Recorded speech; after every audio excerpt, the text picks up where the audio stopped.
You can go fix and flip a house, you can go wholesale a house, you can go short-term rent a house, or you can get into the ground up game and really profit and set yourself up financially to do ground up residential and ground up multifamily. And here's how to get lending on it. One of the biggest things that most people don't understand is like, how do you get lending on a house like this? Now, we've built the vast majority of the single family residential homes that we've built cash over the course of time.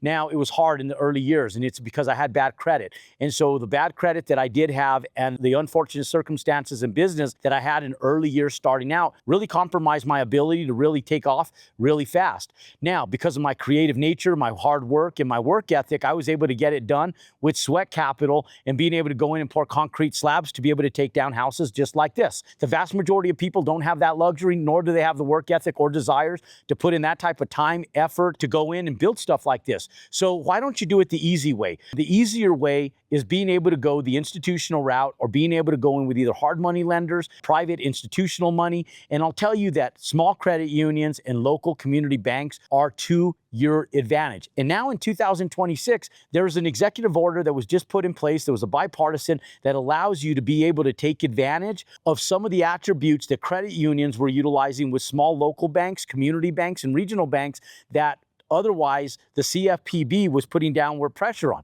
So let's talk about these really quick and let's understand the attributes that you really have in your favor. And then I want to talk about one specific type of loan that allows you to be able to go in and take advantage of not just the tax savings, but also low interest rates and low leverage to be able to go in and take these builds down without a lot, if almost any, out-of-pocket money. We'll take a look at a few different types of loans to put us in a position to take advantage of buying land and building houses just like this $1 million home.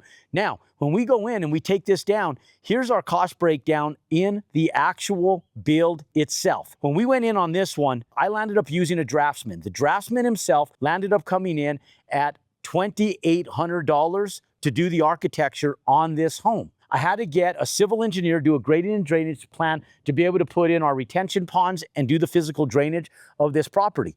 That cost me about $3,000. Now, when we went in, we had to get engineers to do a structural engineering on all of the wind loads and the shear walls to be able to go in and make sure that the structure is up against the wind loads, to hurricanes, and holds up to the external elements of whatever our local area has in variables, and you'll have to do the same. That was $800. We don't pay more than the $800 that we pay to the actual structural engineer because they don't do much work. The architect or the draftsman have softwares. Those softwares, similar to CAD and everything like, has the local international building codes in their system. So depending on where you are in the country, it's already built in. And so the software does the calculations and all of the structural engineering with the footings and everything for the structural engineer. The structural engineer just makes sure that they go in and cross-reference that what the draftsman's done and what's actually on the prints coincide with the right area and the right codes. Then if everything looks good, they check the box, they sign it, they stamp it, and they send it off. It takes them about an hour to 2 hours. And for $800, they're making between $400 and $800 an hour. So put yourself in a position where you don't pay more than you need to for a structural engineer. Now, this in particular house has a well on it. The well permits were about $500. We had to put a deposit of 50% on the well to actually get the well dug. But to get permits, it was only $500 to be able to get the permits, to be able to go and get the lending for the actual installation of the well. It's the loan that paid the 50% deposit to get the well installed once the loan was actually facilitated. Now, we also have septic permits. Because we have a septic tank on this property, there was a $250 septic permit that had to get paid, and the company charged us another $250 to be able to facilitate the labor to get the permits pulled on our behalf, the septic company. So we're all in on this build for just under $8,000 in total real cost to get the entire build permitted and ready to go to the city to start working on both permits and financing. Now, the city has municipal fees that obviously have to be paid for plan review as well as impact fees, and so does the actual lender. The lender has some fees as well. Now, a lot of that is packaged in the construction loan. So your true out-of-pocket cost is going to be under $10,000, non-negotiable, to be able to go in and get this build facilitated and moving forward. Now, one of the big things is taking that information and putting a budget spreadsheet together. Once you have all that information, we can take a budget spreadsheet and we can get all of the trades step by step to go through and give us bids for every part of the project. If you want to learn the exact strategy of how to buy the right piece of land in the right area to build a house, if you want to learn the exact strategy that I've been utilizing for almost 3 decades, then text me the word land at 505-560-0520. Let's go ground up. Let's buy land, let's build houses, and let's start right now. Now, these spreadsheets, we have them available, but you can also go down to your local bank that does construction lending. Any bank that does construction lending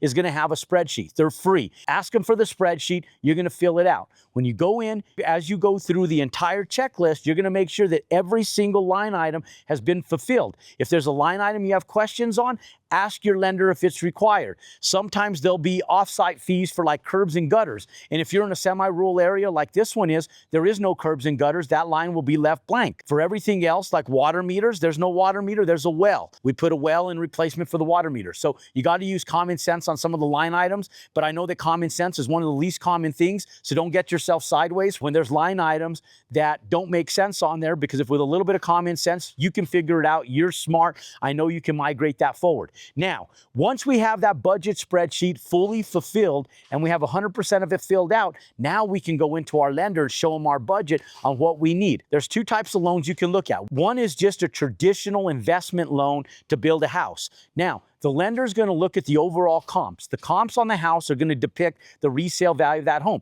This house is $1 million. Our all-in cost is $680,000 to build this house. We had a lot that was $170,000, and then our build cost on top of that gives us a finished price of $680,000 in total build costs to facilitate the actual construction of this house right here, including the land. So there is $320,000 in excess that is above and beyond what we're in need of, that we call the equity on this house. That's ultimately our profit. Now, we're going to collateralize our profit on the front end against the loan, allowing us to bridge the equity from the actual house itself and the value of that house to go in and put less money down.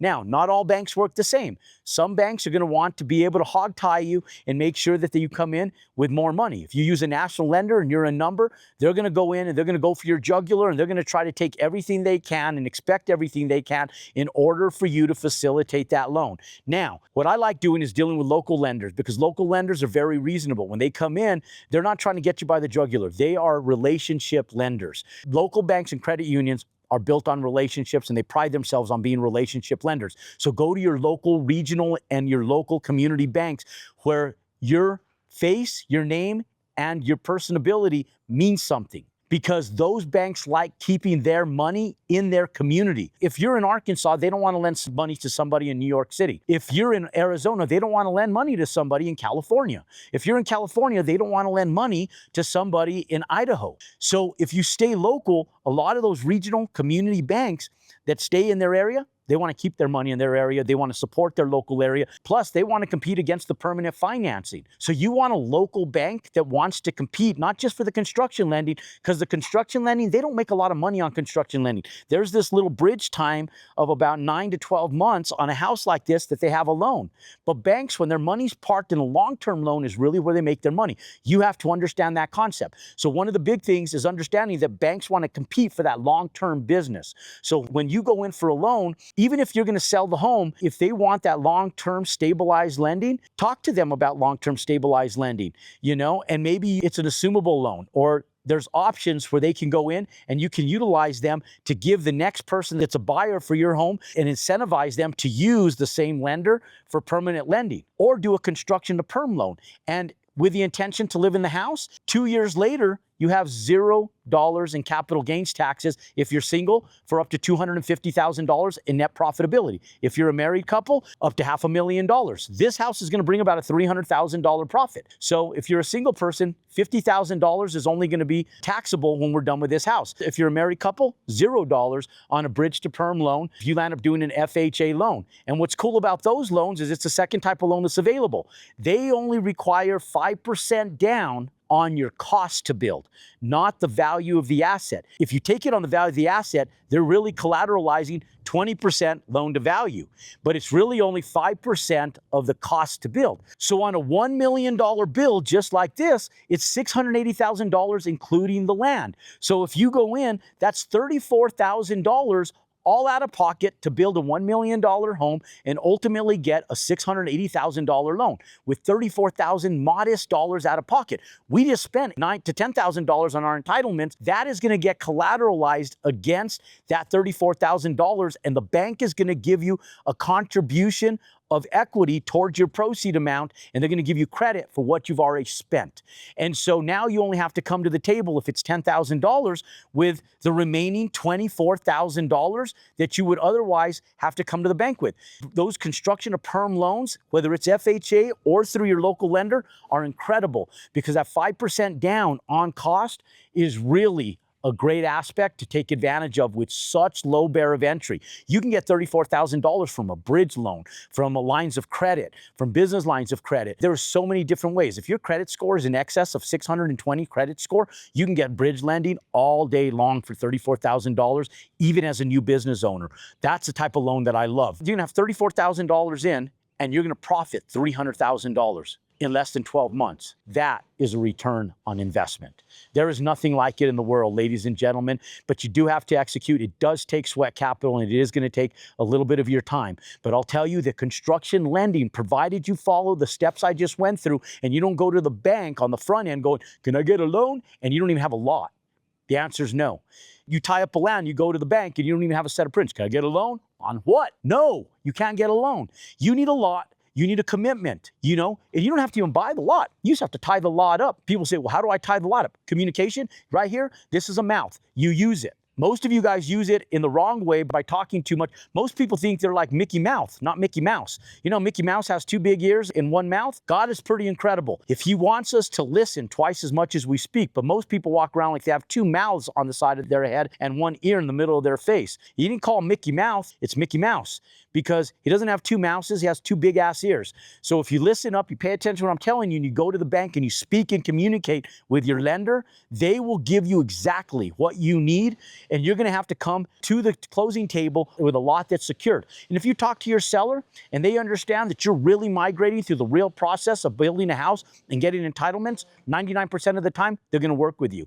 With that other 1% of the time where you get somebody that's just on their high horse to sell their lot really quick, don't work with them. Go to the next lot. Where that lot came from, there's more. Look around, ladies and gentlemen. God made a lot of land on this earth, and there's still a lot of land that still hasn't been utilized. With populations growing, there's plenty of land out there in a demographical area that supports your business model to go out and profit. And I just like to have the raw sarcastic humor. I'm in a mood today because of everything that we had going on with some of our subcontractors. They need babysitters. So I came in here with a little bit of sarcasm, a little bit of sass. But the reality is that if you execute the way I'm telling you, banks will lend to you, provided they do construction lending. Ladies and gentlemen, for more content just like this, click and subscribe to my YouTube channel and pound that thumbs up button. Give us a little bit of love, and always go out and compound your success.